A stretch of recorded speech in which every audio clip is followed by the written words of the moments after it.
right, so guys, we're back with another episode of the WatchWell Podcast. I'm your host, Parker, and we're good, right? We're good? You go?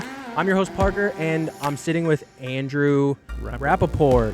Awesome, man. And you wanted to talk about Matt Walsh's recent film, Am I Racist? Yeah, that was a recent film. Now it's available on, it was in theaters, now available on did Daily they release? Wire. They released to the platform. Awesome. So it's on Daily Wire Plus, but you end up having to get the behind the scenes. Supposedly. I haven't watched it yet, but they got some extra. I haven't seen footage. that yet. Okay, yeah. cool. I'll have to check that out. But before we get into the movie, let's run through these sudden death questions. Okay. All right. Let's see how good you are. So, action movie or drama? Action. Action. Okay. Superheroes or historical epics? Historical epics. Okay. Classic movies or new releases? Probably classical. Classics. Okay. Are you nachos or a pretzel guy? Pretzel bites. Probably neither. Neither. Okay. Let me get you the other one. Candy or popcorn? How about that one? Probably popcorn. Popcorn. Okay. Popcorn. Old Testament stories or New Testament parables? Yes. Yes. Okay. Fair enough. I like it. Are you a soundtrack guy? You like the music, or are you visuals? You like the cinematography? Oh, I could care less about music. Okay. Although I will say, if you try watching a movie without the music, interesting. Yeah, people don't realize how much the music does. It manipulates. It absolutely manipulates emotions and feelings and fear and joy. Like, it absolutely does all that. Okay, this is a little bit more difficult one. What movie character most represents you and why? That's the last one we got. So I had to drop the bomb on you for the last one. What? Take your time, no rush. Yeah, I have no clue. Well, you said before you got on you were more of a controversial guy. So yeah, pick someone controversial. Yeah, I mean, well, Matt Walsh is controversial. Yeah, but see, I can't pull off what Matt Walsh does because I don't know. He's got a very interesting sense of humor, and it's not that. How does he keep a straight face? Yeah, I have no idea. When he's not sitting there with people saying the most absurd things outrageous in the world, and he's just like. And how does I don't know how he doesn't make himself laugh with some of his comments. I know. It's so funny. So he did the first one, What is a Woman? Right. My absolute favorite scene of that, because I've lived it being an open-air evangelist, where someone comes up, they start a conversation and realize, I don't really know what I'm talking about. I really shouldn't have started this. That's right. That's right. There was the one transgender who, he's like, what is a woman? Only a trans woman can tell you what a woman is. He goes, do you know what a cat is? That's right. And the person just looks. And then they walk away. And goes, I knew I shouldn't have done this, and walked away. It's so funny. I've experienced that look on people's faces. So funny. So that's your favorite. Would you say that's your favorite scene from What is a Woman? Probably my favorite. Yeah. I rewound that like 10 times just to. Someone should make a GIF of it. Yeah. Because I literally. So when the Dobbs was released before the Supreme Court was supposed to, so everyone's talking abortion. Yep. And I just sat there. On the streets, I was in Ocean City, Maryland, and I'm just asking, anyone here think that abortion is a woman's right to choose? Okay. And so sure enough, I get some guy, he raises his hand, yeah, I do. Really? Can we discuss that? He's like, yeah. Well, like sticking his chest out and whatnot. They always come in so sure of themselves. Oh, absolutely. Yeah. And he's like, I said, so you believe it's a woman's right to choose, right? He says, yeah. I said, so you believe that the Supreme Court 9 men were wrong for deciding for women they should have abortion. And he just like, it's still a woman's right. Yeah. I said, okay, can you define what a woman is? And then they can't do it. And he just looked at me, turned, and walked off. Away. Yeah, that's so funny. And people in the crowd were just cracking up because it was like he was, like you said. It's called checkmate. Yeah, up there, chest out, like all sure of himself. And then he's like, I don't know how to answer this. Yeah, when the Bible talks about a vain worldview, a foolish worldview, that's what it's speaking to, for sure. Absolutely. Yeah. So, you talked about your favorite scene in What is a Woman. What's your favorite scene in Am I Racist? Oh, that would be harder because the whole thing is classic. I would see. I found more entertainment in One is a Woman. It was more humorous. Like it was still humorous. It was definitely more humorous. So they did two totally different things. They did. The first one was, hey, let's let them speak. Yeah. In their own words, but interviewing them. Where in am I racist? Matt Walsh is actually pretending to be someone that is a DEI, That's right. or properly spelled DIE, because that's what it leads to. Right. Amen. But he's walking through as if he now is buying into it. Yes. And so It's so funny. It's so funny. I would have two favorite scenes. Okay. The one is where he's interviewing a guy who wrote a book against diversity, inclusion, and equity, and the guy has a book with all these stats against it. And the guy suddenly is like, "Oh, wait, did you read the cover of my book?" Like he must not realize. I would love to know when Matt Walsh told him who he really was or what the movie was really about. I wonder if that's in the behind the scenes. I'm waiting to see, because if not, it'd be great if that guy didn't know until the movie came out. Yeah, that's so funny. That's so funny. The other scene was when he actually got the woman who wrote White Fragility Yep. to pay a guy because Robin DiAngelo. Yeah. Yeah, because what you see in that scene. Okay, so for folks who haven't seen I Am Racist, right? Matt Walsh is a conservative. He's Roman Catholic. So, okay, he's got some quasi-Christian views. But he goes in there as if he's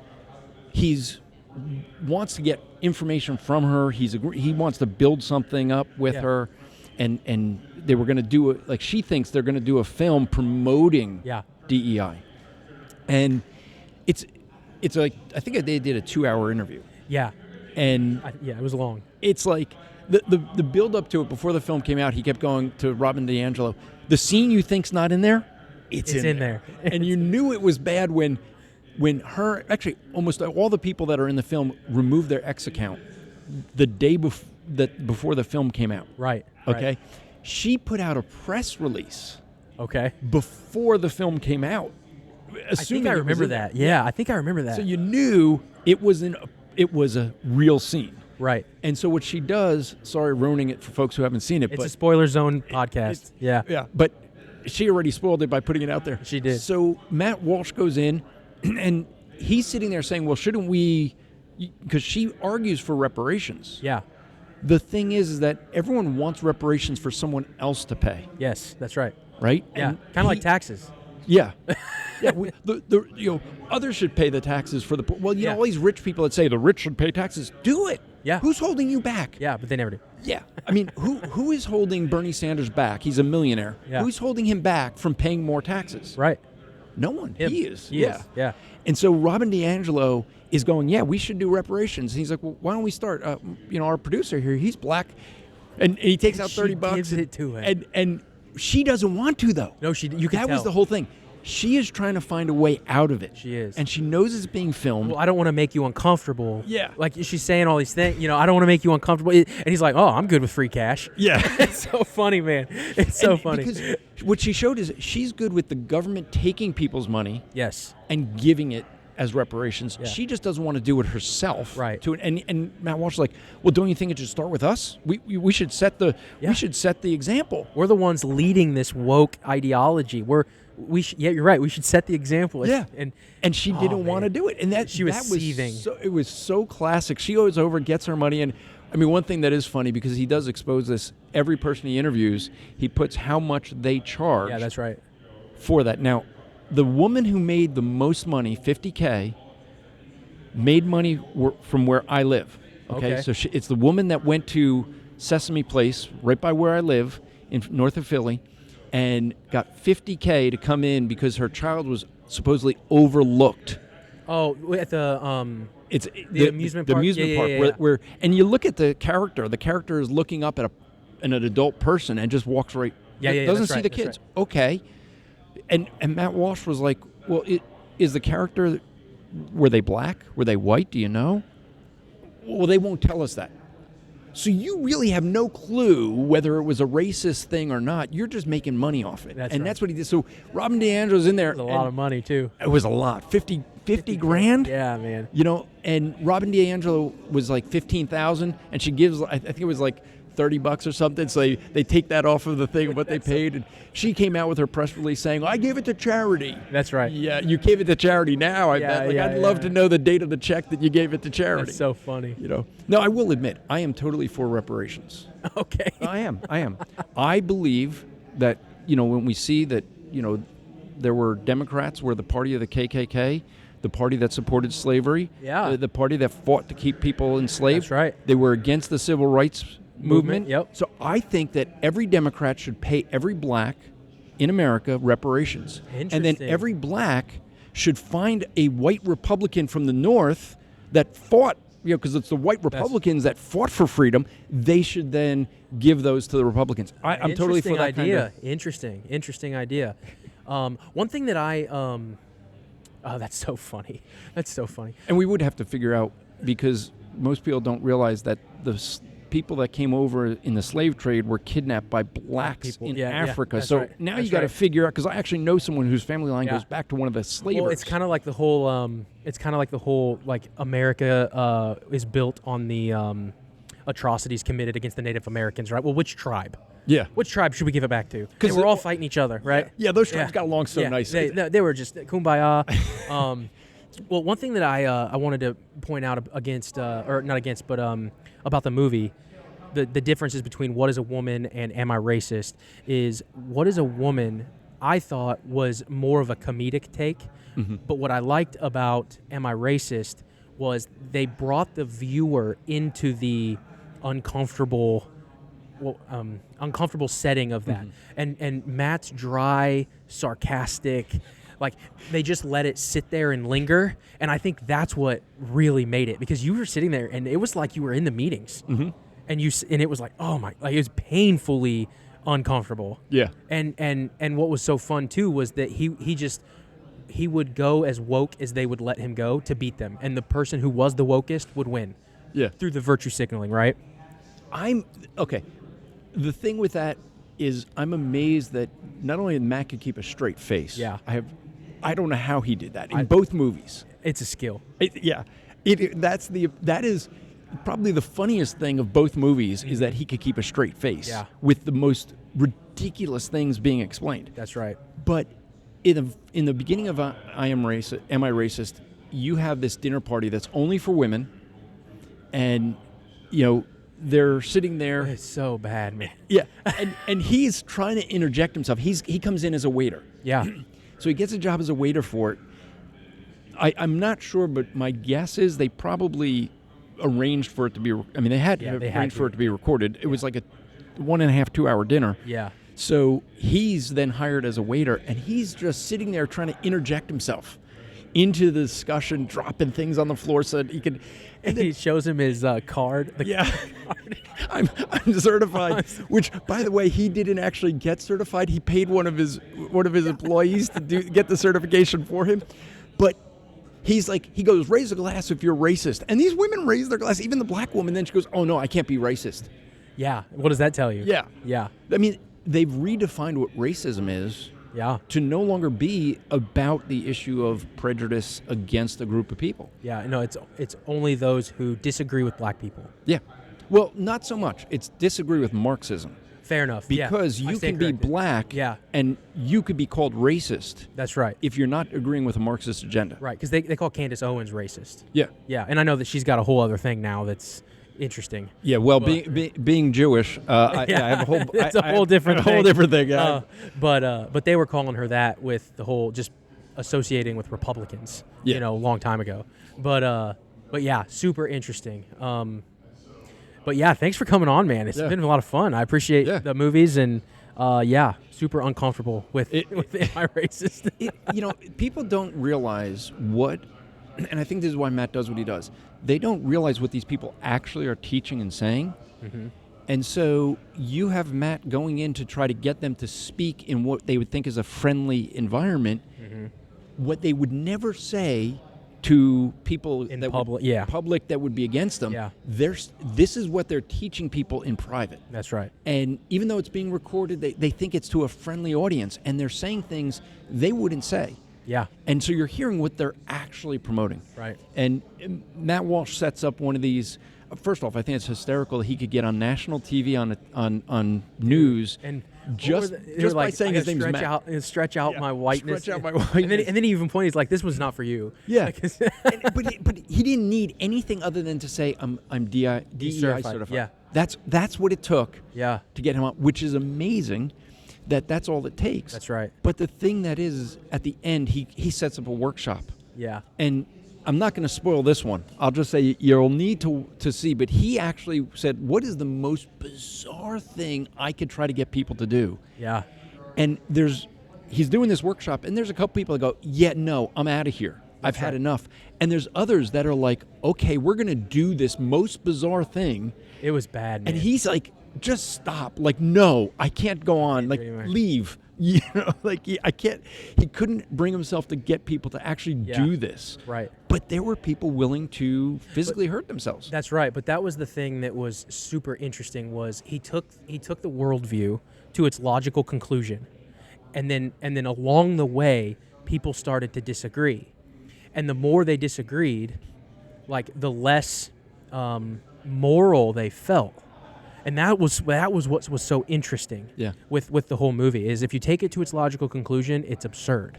Now, I find it very funny because people are attacking Matt Walsh because we have now a DEI presidential candidate. That's right. I mean, that's what Joe Biden said. That's why he picked her. You're right. Because she's a black woman. Right. That's the DEI. Yep. So he picked checked her the box. He checked the box. Yep. People are giving him a hard time because he did the film just because Kamala Harris is running for president. It's like, then you should call him a prophet because he started the film 2 years ago. Yeah, that's right. Yeah.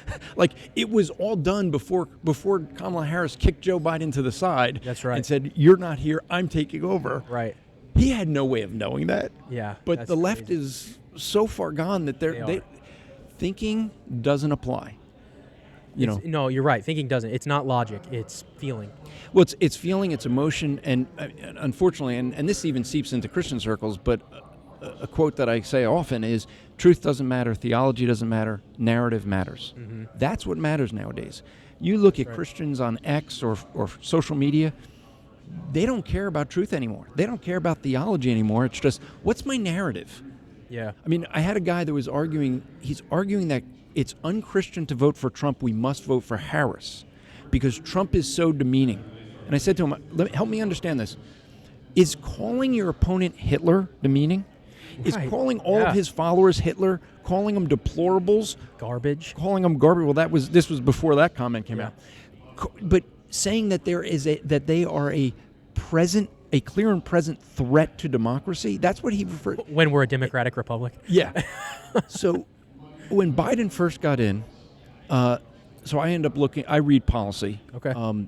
For reasons, but specifically on terrorism. Okay. Biden came in. So when Barack Obama came in, a lot of people don't know this. Barack Obama came in. He redefined what a domestic terrorist is. Okay. If you are pro-life, you're defined as a domestic terrorist. Yeah. Well, and I think that checks out too because there was a recent. I don't know for sure, so don't quote me. You can beat me up in the comments all you want, but wasn't there something where there were people being put on the watch list for pro-life, for conservative relationships and stuff like that? Yeah. I saw the watch list. So it's classified, but yeah, I saw the watch list. Okay. I know exactly who is on the watch list. Yeah.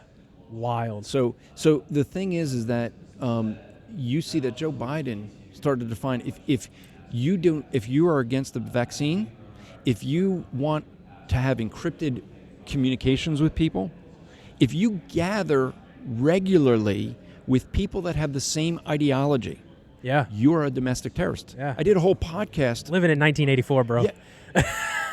Okay, so I thought, when I read 1984, the one thing I thought, I was like, there's a lot of things I said, yeah, I could see it happening. The one thing I never thought that to me was far-fetched was Newspeak. Yep. And for folks who don't know the book, Newspeak is where the government just changes the language because the whole argument is if you control the past, you can control the future. Mm-hmm. So they would just change terms, and everyone just goes with it. And I went, that is that could never happen. And then all of a sudden, we're starting to talk about birthing parent. Yep. We had a woman in my church birthing people, and it's crazy. She gives birth in the hospital, and they look at the mother and the father, and they go, "Which one of you is the birthing parent?" Yeah, just absurd, man. And this woman is like, "Are you kidding me? Yeah, the one in bed, the mother, like." Yeah, crazy. So my friend Matt Slick has a T-shirt he wears out. 1984 was not an instruction manual. And then he's got another one that says, "Make 1984 fiction again." I like that one. I'll have to check that one out. Yeah, that's a good one. That's a good shirt. It's like so needed. Yeah, it is. Yeah, that's crazy, man. Well, thanks again for coming on. I really appreciate it. I'll shake your hand. Yeah. Andrew, guys, that'll be it for this episode. Stick around. We're at Fight, Laugh, Feast. We're going to be running episodes all at you. And, yeah, thanks. Appreciate it, man. Me on, man. Check you guys later.